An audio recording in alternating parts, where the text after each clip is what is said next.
Ready? Yes.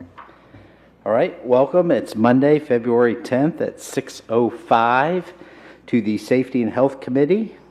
To my right is Todd Siebert, to my left Jeffrey Whidden, and myself as chair, William Twist.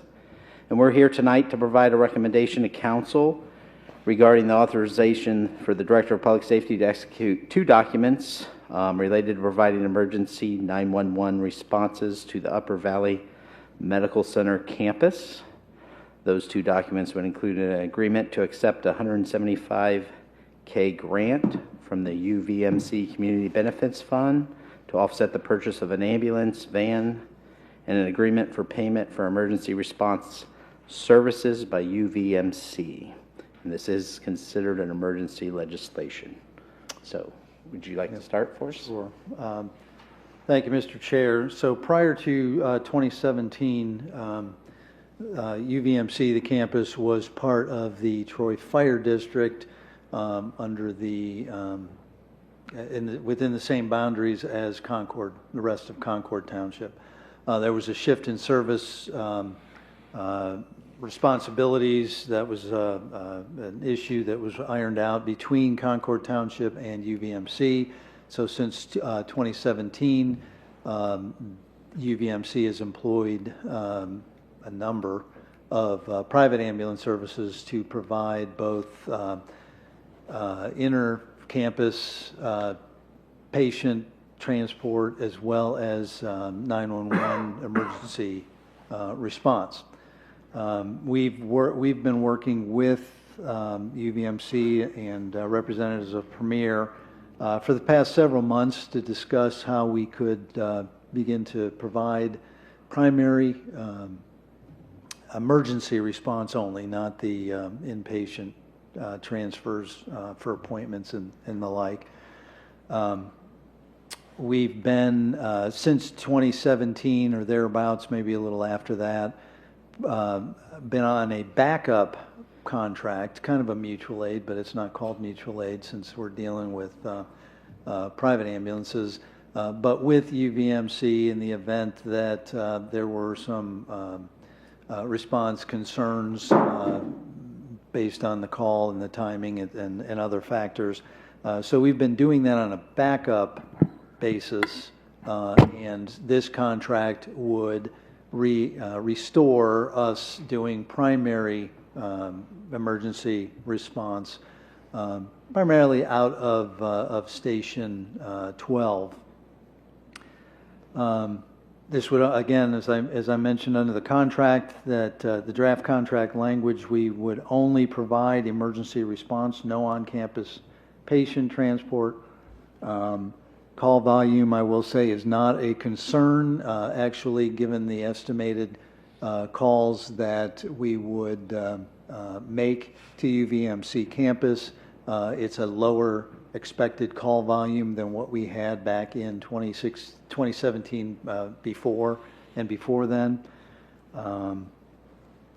As I mentioned, Troy Fire District or Department has provided backup service, but response issues with the private ambulance allowed the two of us to get together.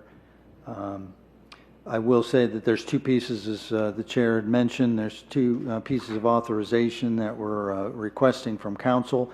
One is to authorization to sign a contract for services for a period of 5 years, and then we would evaluate that. We would be paid a primary rate of $1,519 per run. I believe there's an escalator clause, inflationary. Don't quote me on that. That would be an increase from the backup contract amount that we had. The other piece of legislation is to accept a donation of an ambulance from the UVMC Foundation.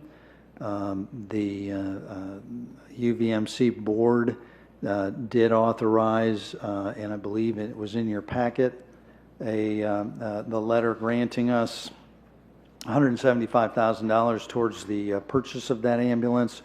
which will cover the cost of the ambulance, as well as outfitting it with initial equipment needed on the ambulance. As the chair mentioned, we are requesting emergency legislation. We had hoped to be in a position to have something started at the beginning of January, since, as I said, we have been discussing with UVMC since mid last year, and the hope is to get this service reinstituted as quickly as possible. There may be a little delay in getting the ambulance, nowhere near the other delays that we've experienced and are actually still experiencing, waiting for that second ambulance to come in. That is a different style, a different model, a different size ambulance, and so this one will not be as impacted as that one. But in the meantime, we would pick up that service with our current fleet. Any questions?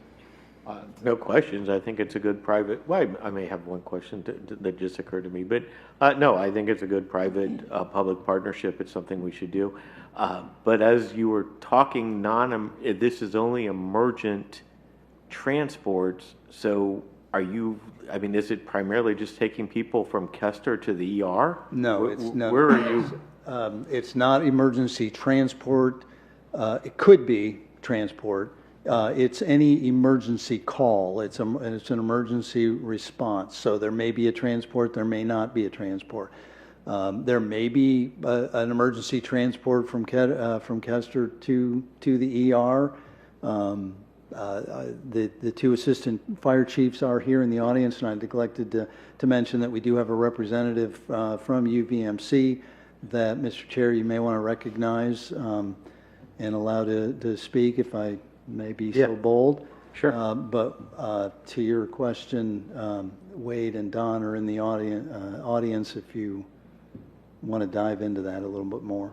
I was just trying to figure out what the process or the purpose would generally be, but no, I think it's a good thing to do, and if they want to approach and explain it in more detail, that's fine, but I'm not opposed to it. It just occurred to me when you were saying it's emergency only that there's an emergency hospital on campus, and so I was trying to figure out what we were doing. Well, I'm emphasizing emergency because there is the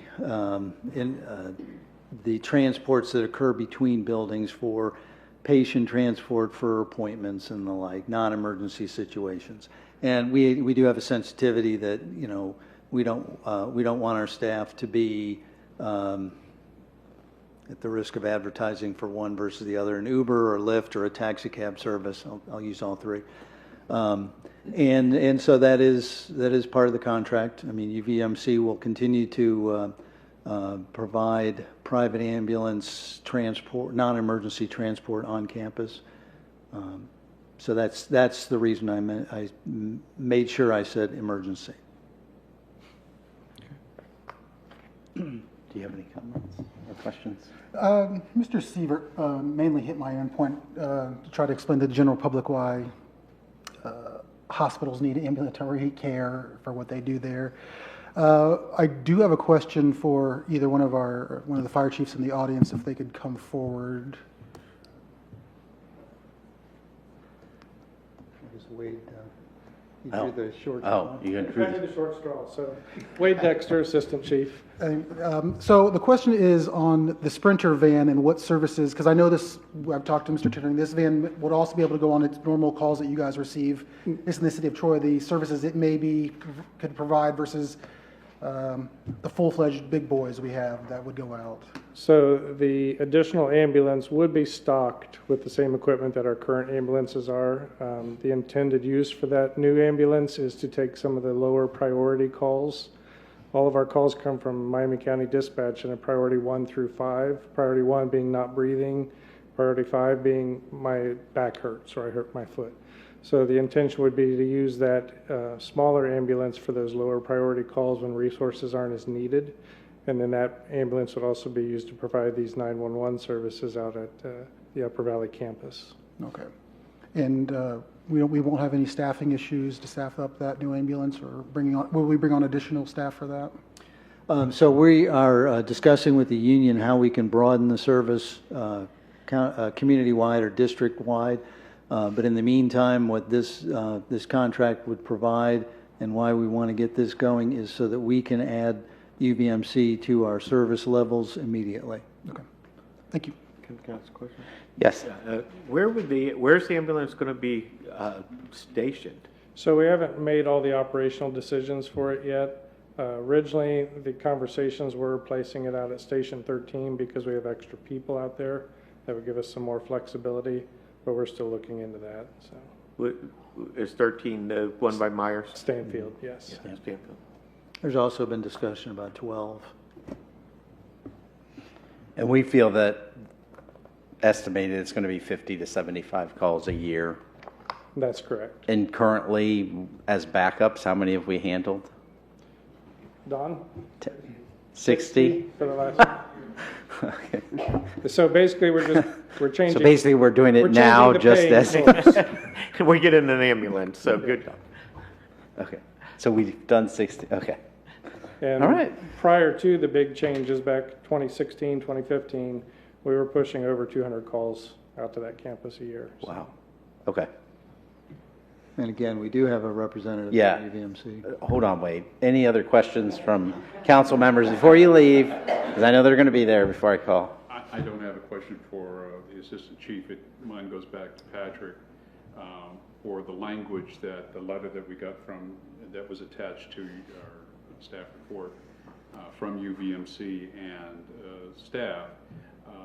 I just wanted to make sure that the outfitting or the language describing everything that rig will have outfitted is agreed upon, because there seemed to be, in my opinion, a little disparity between UVMC's language in their letter versus the expectation of what I'm seeing in the staff report of a fully outsourced rig or equipped rig. So I just wanted to make sure that We, was, one way or the other, we are going to make sure that that is outfitted as the same as any of our other ambulances. okay. And that is encompassed by that $175,000 Yes. figure. We believe so. Got it. Thank you. That's all I have. Ms. Marshall? So, okay, so you said, just give me an example of like a call that somebody would get from out there. Okay, so it would be covering not just Kester Pavilion, the dialysis center, the hospice center, the mental health unit, on occasions we've actually gone to the physician's wings. But those types of calls that come in are for a sudden onset chest pain, stroke-like symptoms, heaven forbid cardiac arrest. These are the more severe in nature. When they get bad lab values, they've had blood work drawn, that kind of stuff, and need to be evaluated, that's when Upper Valley's transport services take care of those type calls. And so, okay, I want to make sure that I'm clear on this.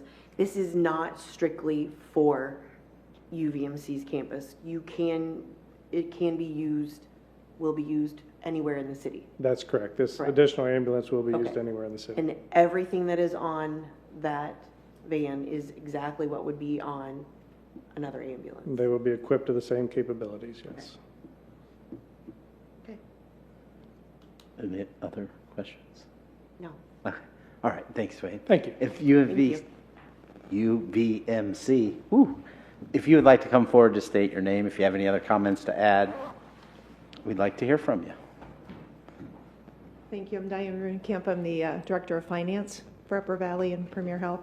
And I just want to commend the group for our continued relationship, and we look forward to continuing this in a contractual manner.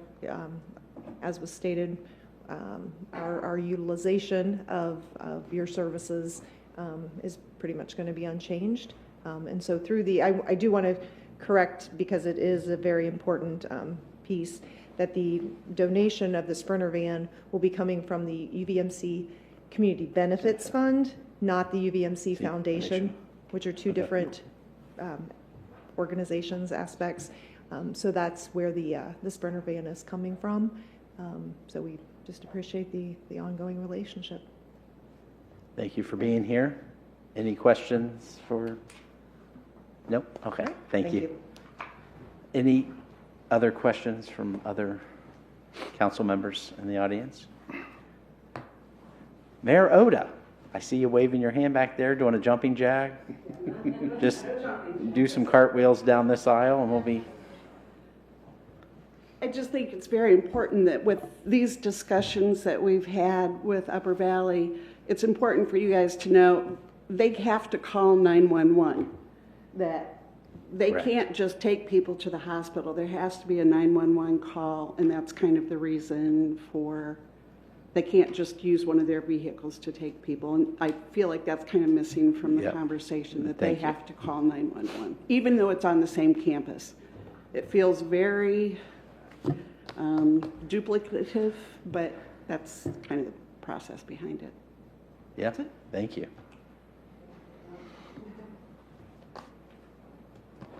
Any comments from members in the audience? All right, how would you, Move forward with emergency. Move forward with emergency. I would agree, so if we can prepare, move forward with emergency to council. Anything else to come before the safety and health? No, sir. All right, we are adjourned.